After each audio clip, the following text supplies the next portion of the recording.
சிவப்பரிசி புட்டு மாவு எடுத்துருக்கேங்க. அதில் பார்த்திங்கன்னா ஒரு பாக்கெட்டு நமக்கு தேவையான அளவு உப்பு போட்டிருக்கேன். நமக்கு தேவையான அளவு சுடுதண்ணி ஊற்றிக்கோங்க. ஊற்றி கிளறி விட்டுட்டு அப்படியே நம்ம புட்டை அவிச்சுக்கலாம்.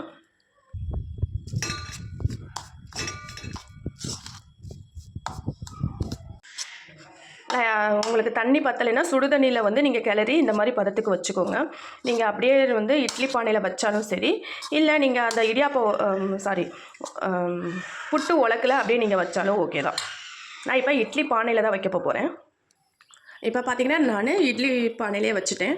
இதை வந்து ஒரு 10 நிமிஷம் மட்டும் வெந்தால் போதும். வெந்ததுக்கப்புறம் எடுத்துகிட்டு தேங்காய் பூவு நாட்டு சர்க்கரையை போட்டு சர்வ் பண்ணிக்கிட்டிங்கன்னா சிவப்பரிசி புட்டு ரெடி. நம்ம சிவப்பரிசி புட்டு மாவை வந்து இட்லி பானையிலேருந்து வெந்து எடுத்துட்டேன். இதோட கொஞ்சோண்டு தேங்காய்,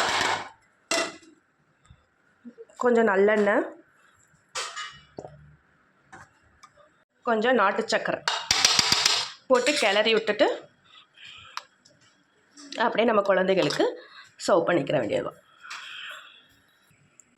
இப்போ பார்த்தீங்கன்னா நம்ம ஸ்ரீமகிலின் சிவப்பரிசி புட்டு மாவு ரெடி ஆயிடுச்சுங்க.